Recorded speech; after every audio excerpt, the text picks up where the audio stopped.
Hi guys, Vino here and welcome to this Vino Plunk production, and today I'm going to be showing you what's inside this bag. So this video I've been meaning to do for 3 months, I do believe. The reason why I haven't done this video is because in a very strange roundabout way this caused me to fall out with a very good friend, a very close friend of mine who may have been a bit more than that, but anyway. It caused me to fall out with them, and ever since that happened I have thought and looked at this thing with contempt. This thing cost me, for me it cost me a bit of money, but in the grand scheme of things this was an absolutely cracking deal, as we'll get to when I go through the various bits that are of course in this bag. But ever since me falling out with that individual I have just looked and thought of this with contempt.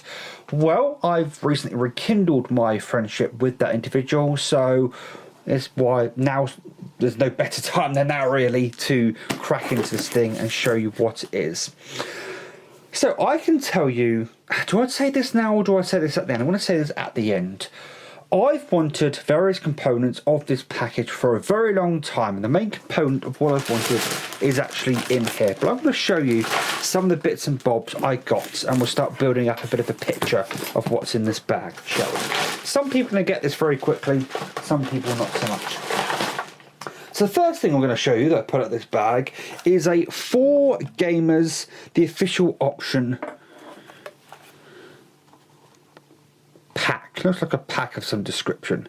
It's quite a weight to it. It's got a switch on it. If you switch it on, it's got a charge in it. It's got a couple of connectors at the back. Interesting. It's got a screw. Interesting. We pick out another one of those that looks strikingly similar. Again, rather interesting, and I just realised I had it on the wrong setting, the wrong focus setting. There you go, we are now on autofocus continuous. Now, a lot of people are going to get what's in this bag straight away from what I'm about to say, but it still builds a picture, and there's still more to come. This contraption also came with it, and I flip it up like this, and many people are going to know instantly what this is, plus it does actually say what it's attached to. This is the Gamecube Gameboy player, and I've wanted this for goodness only knows how long. Ever since I found out that the Gamecube had a way of playing Game Boy Advance games, I've wanted this. And now I have it. The reason why I mainly want this is because the game that's in here, and as you can see this is my very much well used version of this game, is Metroid Fusion. This is one of my favourite games of all time. I've completed this game 20 plus times at this point, and I wanted to get into speedrunning it at some point. But part of speedrunning is being able to record your gameplay. And buying a Game Boy Advanced streaming kit is quite pricey. A cheaper way of going about it would be to get a Game Boy player with a Gamecube Game Boy player with a Gamecube, hook it up to a capture card and do it that way. It's another option. However, these things are fickle to collect. The reason why they're fickle to collect is because you don't just need this, you need the boot disc. These are on eBay for about £40–50 depending on where you look. Without the boot disc, these things don't function. There's a caveat and asterisk to that, which we'll get to in a little bit. That boot disc by itself can go for £100. Joined with these, it can go for £100. These alone can go for £100. So you're kind of getting a picture of what I'm trying to build there. They can get expensive. So that's some of the things that were in the bag over there. Of course, people are now realising that with the purple motif we've got going on with this, yes, inside here is a Gamecube, but it has a few extras to it that I think you guys are going to like quite a bit. So if I now open up this bag, and immediately you're going to see one of the major features of this whole collection, and it is this thing that's on top. So let's take the whole Gamecube out of this bag.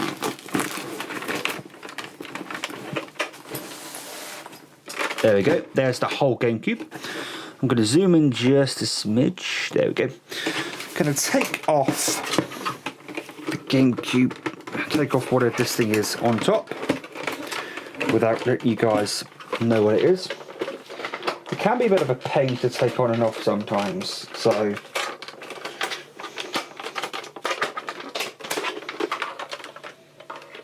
the other reason why it can be a pain in the ass to take off is because it's actually currently plugged into the GameCube. So, here we have a standard purple or indigo, as I think it's called, GameCube. There's a bit of a yellowing on the front, but this is the bog standard GameCube. It's missing that door. I may buy one of those doors from eBay, to be honest, just so I've got a compute unit. But that's a GameCube. Now, a little bit of a history when it comes to me and GameCubes. I've always loved the GameCube. It's a fantastic system. I bought my GameCube back in the day, long after GameCube was relevant, and sold it pretty quickly afterwards. I haven't regretted it ever since. I have had, a Wii ever since then, so I haven't had a need to buy a GameCube necessarily, but I am a bit of a collector, so of course, you know, I want to rebuy the purple lunchbox, as people call it. If I actually open up the GameCube itself, you'll see in there, if I zoom in a bit more, we actually have the Legends of Zelda Wind Waker, which is actually very pertinent to the story I'll be telling about this. And there we go, there is the Legends of Zelda Wind Waker. I didn't know until I rebought the GameCube that on the centre spindle is a button you can press that I suppose kind of acts as an eject button. I think that's really neat, by the way. So that's what's external when it comes to my GameCube. Internally, I've personally modded this. I've forgotten the name of it, I put a mod chip in this to be able to play multi-origin games, among other things. The reason why I've done that, mainly,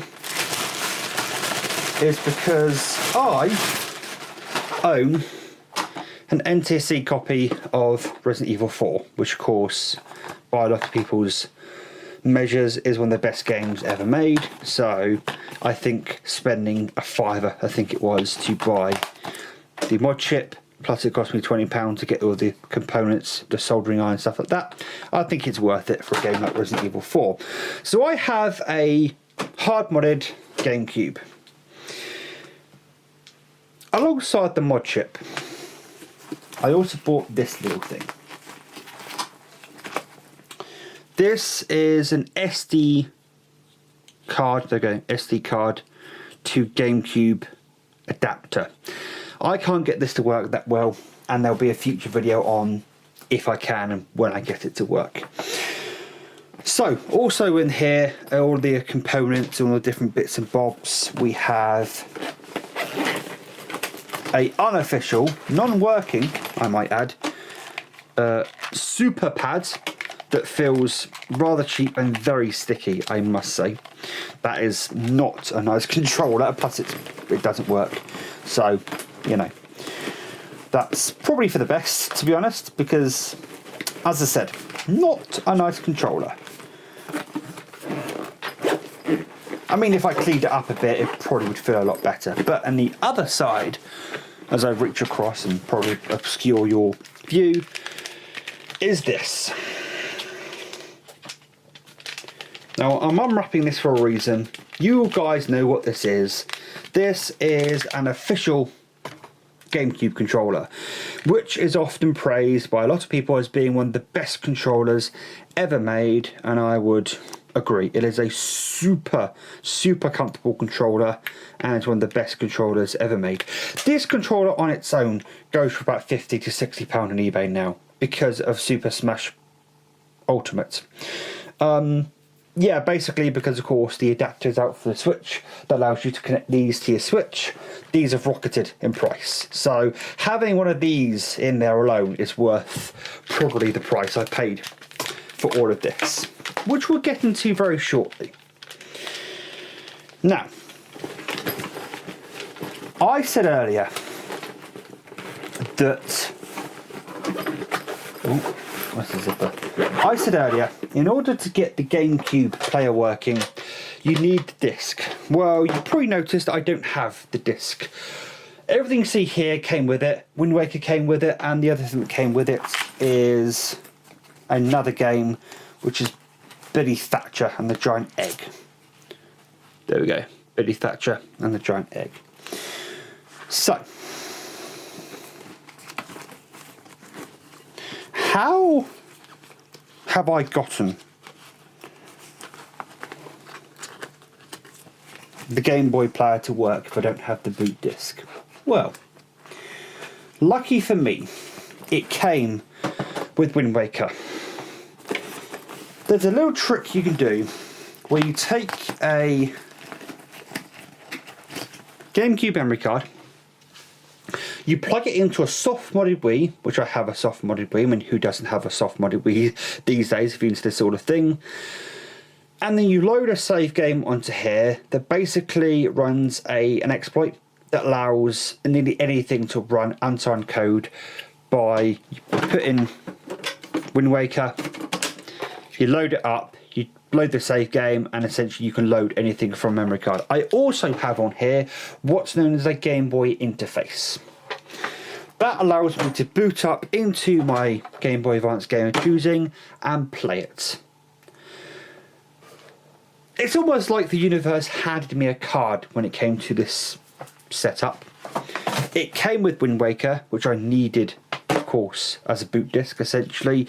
It came with this, controllers, leads. It even came with a, oh we haven't shown you this part yet, which we'll get to in a minute. It came with this.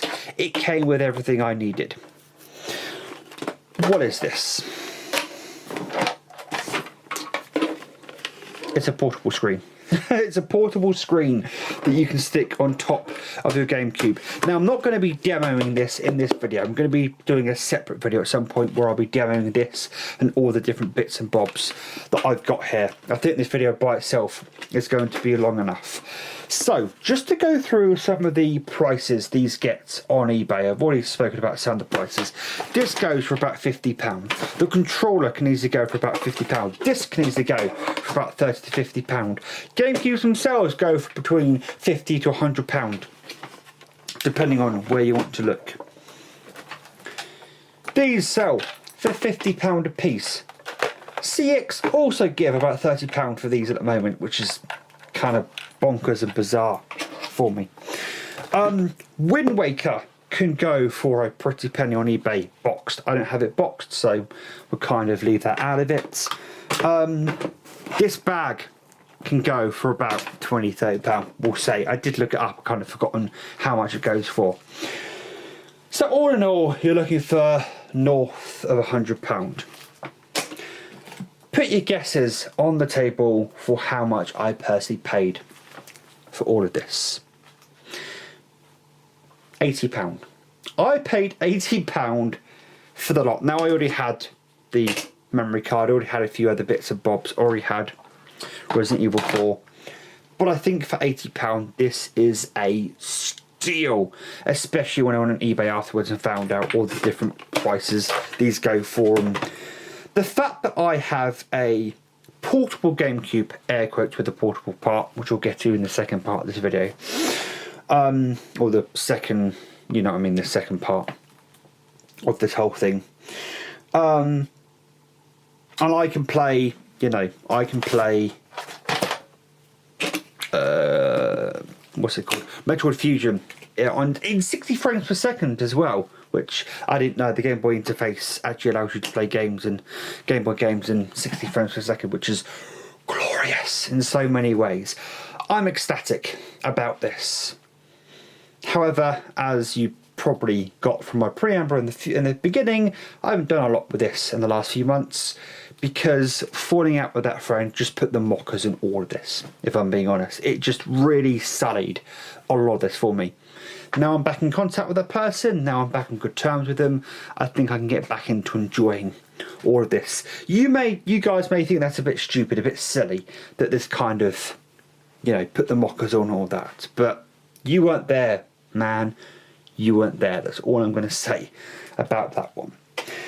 Anyway, so I'm going to put this all away and I'm going to stop this video here, and then the next video probably I'll be showing off all of this in action, how it performs, how it works, how it functions together, and we'll go on from there.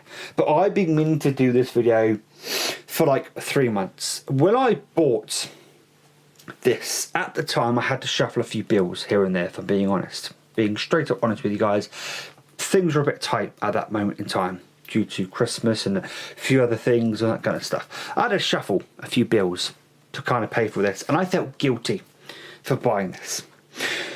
When I actually got it and started playing around with it, I was over the moon about it.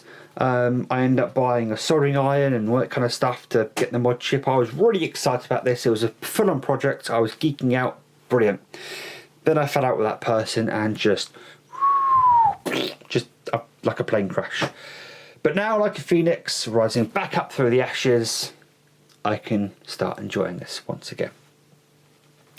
It's been a wonder. It's been a wonder. Hi. Whatever. I hope you've enjoyed me showing off something I've wanted for a very long time, which is mainly this, but I couldn't get this without, of course, having a Gamecube. I hope you enjoyed me showing this off and geeking out for a bit with you guys. This video has been kind of long and probably not too interesting, don't know. But in the next video, we'll get more in depth in what's going on. But until next time, guys, please take care. And as always, enjoy the rest of your day. Ta-ra.